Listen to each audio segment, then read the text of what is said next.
በልፋትና በትጋት መካከል ልዩነት አለ። ልፋት እርግማን ነው። አባት ይህንን ሁሉ አድርጓል፣ እሱ ግን የለም ቤት ውስጥ።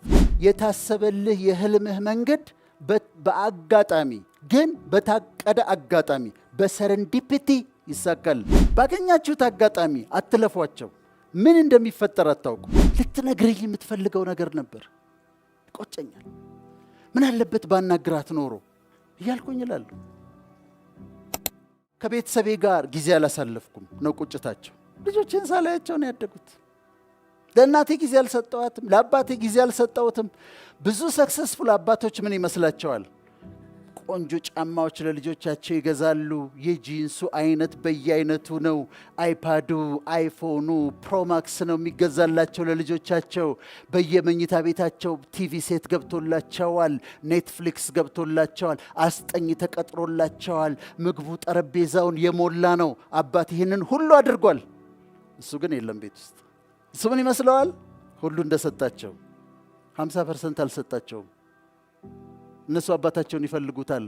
ከሱ ጋር መላፋት ይፈልጋሉ፣ መጫወት ይፈልጋሉ፣ ማውራት ይፈልጋሉ። 18 ዓመት ከሞላቸው በኋላ ሊቀጣቸው ዲሲፕሊን ሊያደርጋቸው ሲል ዞር በል ይሉታል። ወይም እንደኛ እንደ ሐረር ልጆች ቦለበል ይሉታል። ዞር በል ወደዛ ይሉታል። ለምን? ያልነበረም he was not there። ለእናንተ ብዬ እኮ ነው ያንን ስሰራ እንዲህ ሳረግ አንተ አልነበርክም፣ የት ነበርክ አንተ ይሉታል። ወይም ደግሞ አቅም ያላቸው ይወስዱና አሜሪካ የሆነ ከተማ ይጥሏቸዋል። ትምህርት ቤት አስገብተው ገንዘብ ስላላቸው ከ9ኛ ክፍል ወስደው ይጥሏቸዋል። 12 ከጨረሱ በኋላ ኮሙኒኬት ማድረግ አስቸጋሪ ነው። አልነበርክም አንተ አልነበርክም። እና ለቤተሰቦቻችሁ ጊዜ ስጡ። እናቶቻችሁ በህይወት ያሉ ሰዎች እዚህ መካከል በጣም እድለኞች ናቸው። እኛ እንዴት እንደሚያንገበግበን አታውቁ። ቁጭ ብለህ ሂድና ከማዘር ጋር ቡና እየጠጣ ሽሮ እየበላህ አውራቸው፣ አዳምጣቸው። ቤተ ክርስቲያን አብራቸው ሂድ፣ መስጊድ አብረሻቸው ሂጂ። ፋዘር ካሉ ቁጭ ብለህ አጫውታቸው፣ ጊዜ ስጣቸው። እህት ወንድሞቻችሁ ካሉ ጊዜ ስጧቸው። ቁጭ በሉና እስቲ ያዋሯቸው። እንዴት ነው ህይወት? እንዴት ነው ትምህርት ቤት? እንዴት እየሆነ ነው? ቶክቱ ደም ጊዜ ስጧቸው። በኋላ ቤኔፊቱን ታጭዳላችሁ። ለቤተሰቦቻችሁ ጊዜ ስጡ፣ ደስ ይበላችሁ።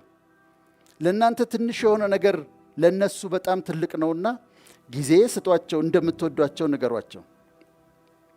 ወርክሆሊክ ነበርኩኝ ነው የሚሉት። ውጪ እዛ ስለተሰራ ነው። እኛ ሀገር ብዙ ላይ ሰራ ይችላል። ግን እዛ 16 ሰዓት ይሰራሉ፣ 2 ሰዓት ይሰራሉ፣ 8 ሰዓት አንድ ጊዜ፣ 8 ሰዓት አንድ ጊዜ። ግን ስቲል እኛ ጋር ይሰራል። እኛ ጋር የሚሰራው መሰላቸው በልፋትና በትጋት መካከል ልዩነት አለ። ልፋት እርግማን ነው። ልፋት ዝም ብሎ መልፋት፣ መኳተን፣ መልፋት።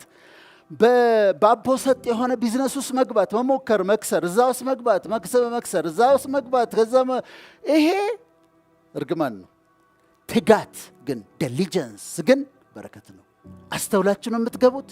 በትጋት ትሰሩታላችሁ፣ በጥራት ትሰሩታላችሁ። ኢፌክቲቭ ናችሁ፣ ኤፊሽንት ናችሁ። ይሄኛው በረከት። ስራችሁን ትሰራላችሁ። አሜሪካ ውስጥ እኔ ከማውቃቸው በጣም የሚገርሙ ስራዎች ልንገራችሁ። በጣም የሚገርም ስራ ኤርፖርት ላይ የማየው ነጮች ናቸው የሚሰሩት። በጣም ገንዘብ የሚያስገኝ ስራ ጫማ መጥረግ ነው። ከፍ ያሉ ወንበሮች አሉ ኤርፖርት ላይ። ከፍ ያለው ወንበር ላይ ይቀመጣሉ። መጥተው የሚቀመጡት ሀብታሞች ናቸው። ከዛ ነጮች ናቸው የሚሰሩት። አያስነኳችሁም? እንደው እንድች ጨርቅ እንደዚህ ይዘው እንድች ያደርጉና $100 ሰጥተዋቸው ይሄዳሉ። በየደቂቃው $50፣ $100፣ $50፣ $100 ማአት ዶላር ተሸክመው ነው የሚሄዱት በቀን። ለምንድን እንዴት አንተ ጫማ ትጠርጋለህ ብትለው ያማሃል ወይ ነው የሚለው። ምን ማለት ነው ነው የሚለው። ምክንያቱም ገንዘብ ያገኝበታል፣ ወደ ራእዩ ይገባበታል፣ ይጠቀሙበታል። አንድ ጊዜ ከሆቴል ወደ ኤርፖርት ይሄዳሉ በታክሲ። የዛ ጊዜ ታክሲ ነበር፣ ኡበር አልተጀመረም። እና ከሰውየው ጋር ማውራት ጀመርን። ከባለ ታክሲው ጋር ስናወራ ኢንጂነር ነኝ አለኝ። አማን ኢንጂነር አለ። እንዴ ኢንጂነር ሆነህ እንዴት ታክሲ ትነዳለህ አልኩት። ይሁት እንደዚህ ነው ዞር ብሎ አየኝና what do you mean አለኝ። ወይ ደግሞ ከልቤ ነው። ኢንጂነር ከሆንክ ለምን ትነዳለህ ታክሲ አልኩት። በኢንጂነሪንግ እሰራለሁ፣ ቤት ዳለብኝ፣ ትርፍ ሰዓቴ ደግሞ ታክሲ ነዳለሁ፣ ገንዘብ አገኛለሁ፣ ወዳይን ከፍላለሁ። ምን ማለት ነው አለ። እሺ በቃ እንግዲህ ከኢትዮጵያ ነው የመጣ ነው ወዳጄ ብዬ ነጭ ነው በጣም ገርሞታል በጣም። ስለዚህ ጫማ ይጠርጋሉ፣ ይሰራሉ፣ በትጋት ትሰራላችሁ። እናንተ መንገዳችሁን ስትሄዱ ስራችሁን ስትሰሩ እቺ በጣም ስለምወዳት ልንገራችሁ። ሰረንዲፒቲ የምትባል ነገር አለች። ሰረንዲፒቲ አጋጣሚ ነች፣ ግን የታቀደች አጋጣሚ ነች። ምሳሌ ልንገራችሁ። እኔ ከዚህ ቤት ወጣው ከዚህ አዳራሽ ልክ ከዚህ አዳራሽ ስወጣ አንድ ሰው እየመጣ ነበረ። እተች በሯ ጋር ተገናኘን። 1 ደቂቃ ብዘገይ አላገኘውም፣ 1 ደቂቃ ቢዘገይ አያገኘኝም። ግን በዩኒቨርስ ላይ ካልኩሌት ተደርጎ እኔም ወጣባት ደቂቃ እሱም የመጣባት ደቂቃ ሰረንዲፒቲ ተገናኘን። አጋጣሚ ነው፣ ግን የታቀደ አጋጣሚ ነው። አንድ ጊዜ አንዲት ነጭ ኢትዮጵያ መታ መጽሐፍቶች ማስገባት ፈለገች። አንድ ሰው አታውቅም ኢትዮጵያ ውስጥ። በተለይ የትምህርት ሚኒስቴር ማግኘት እንዳለባት ተነግሯታል። ከዛ ማንም አታውቅም መታ አነጋግራ ልትሄድ ነውና መጽሐፍቶች ዶኔሽን ማምጣት ነው የፈለገችው። በኋላ በቃ እንግዲህ እግዚአብሔር ያለው ይሆናል አለችና ፕሌን ውስጥ ገባች። ፈርስት ክላስ ነው የተቀመጠችው። አጠገቧ አንዲት ሴት ተቀምጣለች እና እየፈራች እንደው መጽሐፍ ላስገባ ነበር፣ ዶኔሽን ላስገባ ነበር የፈለኩት አለቻት። ለኢትዮጵያዊቷ ነው የምትላት። አንንም ሰው አላውቅም። በተለይ ትምህርት ሚኒስቴር ሄጄ ሰዎችን ማነጋገር አለብኝ እና ትረጅኛለሽ ወይ አለቻት። ከዛ ኢትዮጵያዊቷ ሳቀችና አወርዳሻለሁ አለቻት። ትምህርት ሚኒስቴር ሰው ታውቂያለሽ አለቻት። አዎ አውቃለሁ፣ ግድ የለም ችግር የለም አለቻት። ትረጅኛለሽ? አዎ እኔ ገነት ዘውዴ ይባላለሁ የትምህርት ሚኒስትሯ ነኝ አለቻት። ስለዚህ ምንድን ነው የሆነው? ሰረንዲፒቲ ማለት ይሄ ነው። እቺ ትኬት ቆርጣለች፣ ቦታ ይዛለች። እቺ ትኬት ቆርጣለች፣ ዶኔሽን ልታስገባ ነው የፈለገችው። ሄዳ የተቀመጠችው የትምህርት ሚኒስትሯ ጋር ነው። ይሄ ሰረንዲፒቲ ይባላል። አጋጣሚ ግን የታቀደ አጋጣሚ ነው። አንድ ሜዲካል ዶክተር ደግሞ ውጪ ሄዶ መማር ይፈልጋል እና ውጪ አንድ ዘመድ የለውም፣ ሌሎቹ ዘመድ አላቸው፣ እሱ ዘመድ የለውም። ስለዚህ አሜሪካ ግን ሄዶ መማር የሚፈልገው ስፔሻሊቲ አለ። ዳይት እንደሚያስተምራችሁ በቃ እርግጠኛ ነው እንደሚሄድ። አንድ ቀን አንዲት ነጭ ታማ መጣች። ከዛ አከማት። አሜሪካን ኤምባሲ የምትሰራ ነች። አከመና ላካት። በማግስቱ በኢመርጀንሲ ነበር እሱ ያከማት። በማግስቱ ከፍ ላለ ሕክምና መሄድ አለብሽ ወደ አሜሪካ ተባለች። ሌላ ክሊኒክ ሄደችና ግን ብቻሽም መሄድ አትችይም፣ ከአንድ ሐኪም ጋር አብሮሽ መሄድ አለበት ተባለች። ምክንያቱም አንድ ሜዲካል ዶክተር አብሮሽ መሄድ አለበት ፕሌን ውስጥ ብትታመሚ። ስለዚህ አንድ ስፔሻሊስት አብሮሽ ይሄዳል አሏት። ከዛ እሷ አንድ ሐኪም መሄድ ካለብኝ በጣም ጥሩ አድርጎ ትሪት ያደረገኝ ትናንትና ሌሊት በኢመርጀንሲ ያከመኝ ሐኪም ነው አለች። ከዛ መጡና እባክህን አሉት። ያቺ ሴት ለምን ሌሊት እዛ ጋር መጣች? ለምን እሱ ጋር መጣች? አጋጣሚ። ምን አይነት አጋጣሚ? የታቀደ አጋጣሚ። ሰረንዲፒቲ የሚባለው ይሄ ነው። ሰረንዲፒቲ የሚባለው ይሄ ነው። የመጨረሻ ምሳሌ ልንገራቸው። አንድ ዘማሪ አሜሪካዊ፣ ጥቁር አሜሪካዊ አልበም አወጣ። አልበም መዝሙር አወጣ። ማንም አልሰማለትም እና ራሱ ብቻ ነው የሚሰማው እና ምንም ማድረግ አልቻለም። አሁን ፕሌን ውስጥ ሲገባ እየሰማ እንዲህ ይላል። የራሱን ሲዲ፣ እዛ ጊዜ ሲዲ ነበር፣ ከፍቶ እንደዚህ ይላል። ከዛ አንድ ረዥም ሰው አጠገቡ ቆመው ነበር። ምንድን ነው የምትሰማው አሉት። መዝሙር ነው አላቸው። የማን ነው አሉት። የኔ ነው አለ። ትሰጠኛለህ አሉት። እንዴ ተገኝቶ ነው ቢጠይቅ ሲዲውን አወጣና ሰጣቸው።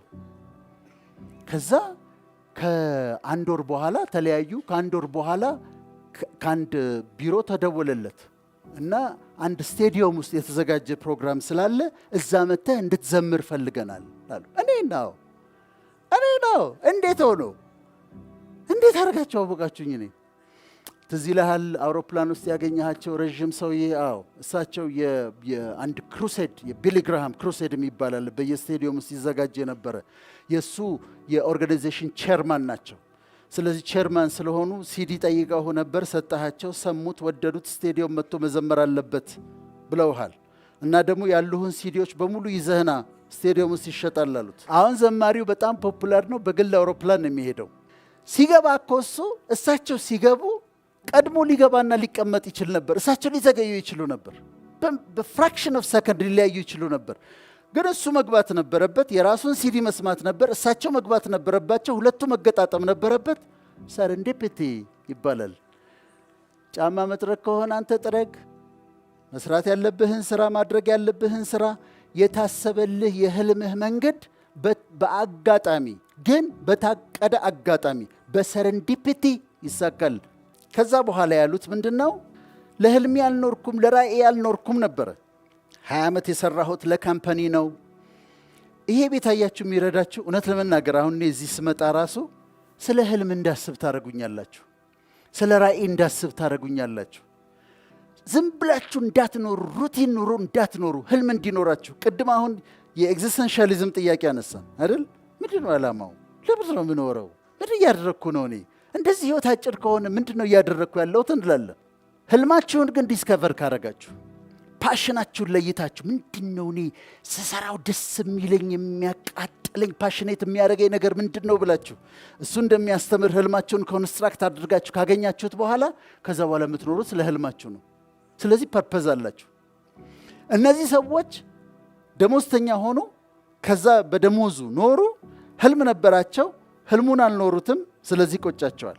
እናንተ ግን ህልማችሁን ዲስከቨር አድርጉ፣ ከዛ በኋላ ለህልማችሁ ኑሩ። እውነት ነው ስለ ህልም የምትማሩት ነገር። ህልም የሚባል ነገር አለ።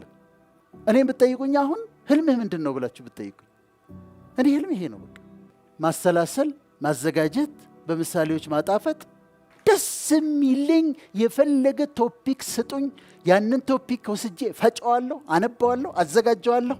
ለሰዎች በሚገባ መልክ ማዘጋጀት ይመስለኛል ስጦታዬ። ህልሜ ግን ይሄንኑ ማሳደግ ነው። ሜዲካል ዶክተር ሆኜ እየሰራሁ ከዛ በሱ ፕራክቲስ እያረኩ ከዛ ደግሞ መንፈሳዊ ነገር ትራቭል እያደረግኩ የእውነት ነው የምላቸው። አንድ ቀን ሮም ነበርኩኝ።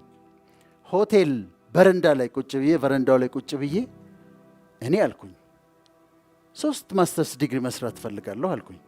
ሜዲካል ዶክተር ብቻ ነበርኩ የዛ ጊዜ። በምን ሳይኮሎጂ ባጠና አልኩኝ። ሳይኮሎጂ ወድ ስለነበረ። ከዛስ ቴዎሎጂ ባጠና።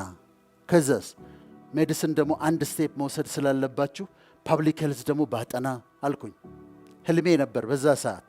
ኢት ዋዝ ኤ ድሪም ድልሜ ነበር። ከዛስ መጣው አዲስ አበባ። ቆይቶ ራሱ ሲያሳካው አዲስ አበባ ዩኒቨርሲቲ ገባው። 6 ኪሎ ከኔ ጋር እኮ ሪሌትድ አይደለም። እኔ ሜዲሲን ያጠናው ጥቁር አንበሳ።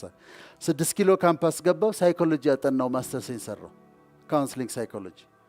ከዛ እዛው ጋር እያለሁ ቴዎሎጂ ደግሞ ገባሁ። ኤግስት የሚባል ውጭ ያሟላሁት በቴዎሎጂ ማስተርሴን ሰራው። ከዛ በአዲስ አበባ ዩኒቨርሲቲ ስር ኢንስቲትዩት ኦፍ ፓቶባዮሎጂ የሚባል አለ። እዛ ገባሁ። ትሮፒካል ሜዲሲን አጠናው፣ ማስተርሴን ሰራው። 3ቱ ተሳኩ አልተሳኩም? ሁል ጊዜ 2 ሴት ልጆች ይታዩኝ ነበር ድሮ ጀምሮ። 2 ሴት ልጆች። አንድ ቀን ኦባማን አየሁና ቀናሁኝ። ታድሎ 2 ሴት ልጆች እንደኔ እኔ የምፈልጋቸውን 2 ሴት ልጆች ያለው 2 ሴት ልጆች አሉኝ። አሁን በጣም የምጠላው ነገር መቀጠር ነበረ። መቀጠር አልወድም።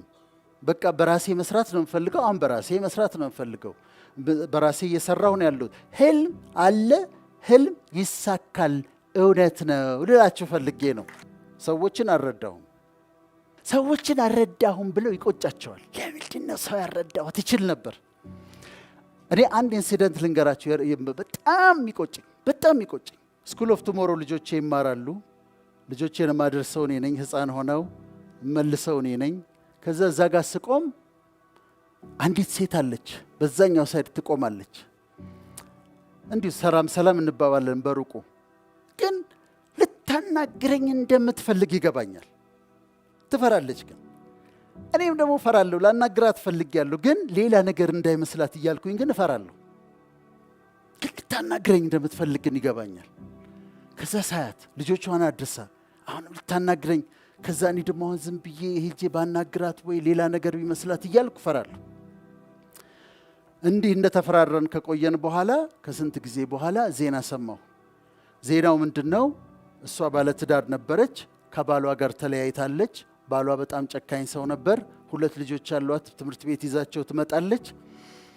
መስቀል ፍላወር ጋር ፍላሚንጎ ጋር በመኪና ተከታትሎ ኤክስ ሃዝባንዷ በጥይት ደብድቦ ገደላት። ልትነግረኝ የምትፈልገው ነገር ነበር። ይቆጨኛል። ምን አለበት ባናግራት ኖሮ እያልኩኝ እላለሁ። ባላቸው አጋጣሚ በሙሉ ሰዎችን እርዱ። አብሮ አደጌ ነበረ አንድ ጓደኛዬ ከኤሌመንተሪ ጀምሮ አብሮ አደጌ ነው። በትምህርቱ አልገፋም። እኔ በትምህርቱ ዓለም ሄድኩኝ። እሱ ደግሞ በትምህርቱ አልገፋም ነበረ። ጫት ይቅማል፣ ይጠጣል ምናምን። እዛ እኔም ይደብረኝ ይመስለዋል ሲያገኘኝና ይሸሸኛል። አንድ ቀን አገኘውና ይዤው ቁጭ አድርጌ ጓደኛዬ ነው፣ ቤስት ፍሬንዴ ነው፣ አብሮኝ ያደገ ነው። ተለያይተናል መንገዳችን ስለተለያየ። አንድ ቀን ግን አነጋግረዋለሁ። ሲሪየስሊ ቀጥሬ አነጋግረዋለሁ አልኩኝ። ባለፈው ስልክ ደወሉልኝ። ቢኒያም ይባላል። ቢኒያም አረፈ አሉ። አያችሁ እንዴት እንደሚቆጭ ይቆጫል በጣም። ስለዚህ እንዳይቆጨን ማድረግ ያለብንን ነገር እናድርግ። ሰዎችን ልትረዱ በምትችሉበት መንገድ እርዷቸው። ባለፈው ኢንተርቪው ላይ ሳነሳው ነበረ። አንዲት ልጅ ደወለችልኝ፣ ቢዚ ነኝ አልኳት። ደወለችልኝ፣ ቢዚ ነኝ አልኳት። ከዛ ቴክስት አረገችልኝ፣ ሰኞ ደውይልኝ አልኳት። ሰኞ ለታ ሞከረች፣ በዚህ ሳምንትም ቢዚ ነኝ አልኳት። ከዛ ቴክስት አረገችልኝ፣ ወል ይሄ የመጨረሻ ሙከራዬ ነበር አለች። የመጨረሻ ሙከራዬ ነበር፣ ታንክ ዩ ፎር ዩር ሄልፕ አለችና ዘጋች። ከዛ ደነገጥኩኝ። እኔ አሁን በራሴ ላይ የማረገውን አረጋለሁ አለች። በጣም ደነገጥኩ። ወዲያው ደወልኩላት። ወዲያው ምንድን ነው አልኳት። ሞከርኩ፣ ብዙ ነገር ሞክሬያለሁ። መጨረሻ አንተ ደህና ሰው ነህ ትባላለህ፣ አንተን ላግኝ አልኩኝ። አንተ ደግሞ ቢዚ ነህ ትላለህ። ባለፈው ሳምንት ቢዚ ነህ፣ በዚህም ሳምንት ቢዚ ነህ፣ ከዛ ቢዚ ነህ እና ነገ ነው ያልኳት። ከዛ መጣች። ስናወራ ምን ልታረጊ ነበር አልኳት። መልሼ የደወልኩላት ጊዜ በጣም እያለቀሰች ነበር። የዛን ቀን ራሴን አጠፋ ነበር አለች። ወስኛለሁ። ካዳንከኝ በዚህ ሰውዬ ታድነኛለህ፣ ካላዳንከኝ አትወደኝም አንተ እግዚአብሔር ምንም በቃ ራሴን አጠፋለሁ ብዬ ነበር አለች። ፕሮግራም ካንስል አድርጌ ነው ያገኘኋት፣ ግን አሁን አይቆጨኝም። መጣች፣ ተለወጠችና ሄደች። ደስ ይለኛል፣ በህይወት አለች።